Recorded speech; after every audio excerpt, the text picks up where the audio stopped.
So they arrived on the other side of the lake in the region of the Gerasenes. When Jesus climbed out of the boat, a man possessed by an evil spirit came out from the tombs to meet him. This man lived in the burial caves and could no longer be restrained even with a chain. Whenever he was put into chains and shackles, as he often was, he snapped the chains from his wrist and smashed the shackles. No one was strong enough to subdue him. Day and night he wandered among the burial caves and in the hills, howling and cutting himself with sharp stones. When Jesus was still some distance away, the man saw him, ran to meet him, and bowed low before him. Come out of the man, you evil spirit. Why are you interfering with me, Jesus, Son of the Most High God? In the name of God, I beg you, don't torture me. What is your name? My name is Legion, because there are many of us inside this man.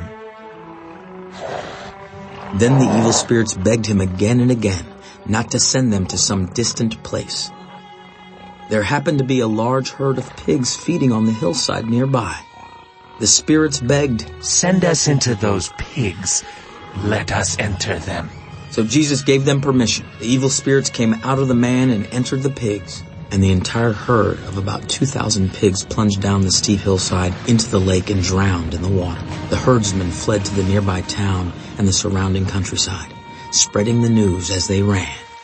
People rushed out to see what had happened. A crowd soon gathered around Jesus, and they saw the man who had been possessed by the legion of demons. He was sitting there fully clothed and perfectly sane, and they were all afraid. Then those who had seen what happened told the others about the demon-possessed man and the pigs, and the crowd began pleading with Jesus to go away and leave them alone. As Jesus was getting into the boat, the man who had been demon-possessed begged to go with him. No, go home to your family and tell them everything the Lord has done for you and how merciful he has been. So the man started off to visit the 10 towns of that region and began to proclaim the great things Jesus had done for him. And everyone was amazed at what he told them. Jesus got into the boat again and went back to the other side of the lake, where a large crowd gathered around him on the shore. Then a leader of the local synagogue, whose name was Jairus, arrived. When he saw Jesus, he fell at his feet, pleading fervently with him. "My little daughter is dying. Please come and lay your hands on her. Heal her so she can live." Jesus went with him, and all the people followed, crowding around him. A woman in the crowd had suffered for 12 years with constant bleeding. She had suffered a great deal from many doctors, and over the years she had spent everything she had to pay them. But she had gotten no better. In fact, she had gotten worse. She had heard about Jesus, so she came up behind him through the crowd and touched his robe. "If I can just touch his robe, I will be healed."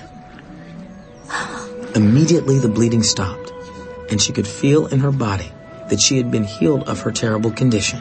Jesus realized at once that healing power had gone out from him. So he turned around in the crowd. Who touched my robe? Look at this crowd pressing around you. How can you ask who touched me? But he kept on looking around to see who had done it. Then the frightened woman, trembling at the realization of what had happened to her, came and fell to her knees in front of him and told him what she had done. Daughter, your faith has made you well. Go in peace. Your suffering is over.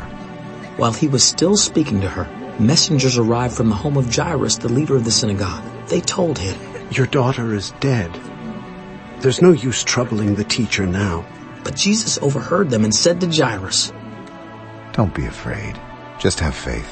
Then Jesus stopped the crowd and wouldn't let anyone go with him except Peter, James, and John, the brother of James. When they came to the home of the synagogue leader, Jesus saw much commotion and weeping and wailing. He went inside. Why all this commotion and weeping? The child isn't dead. She's only asleep. The crowd laughed at him, but he made them all leave, and he took the girl's father and mother and his 3 disciples into the room where the girl was lying.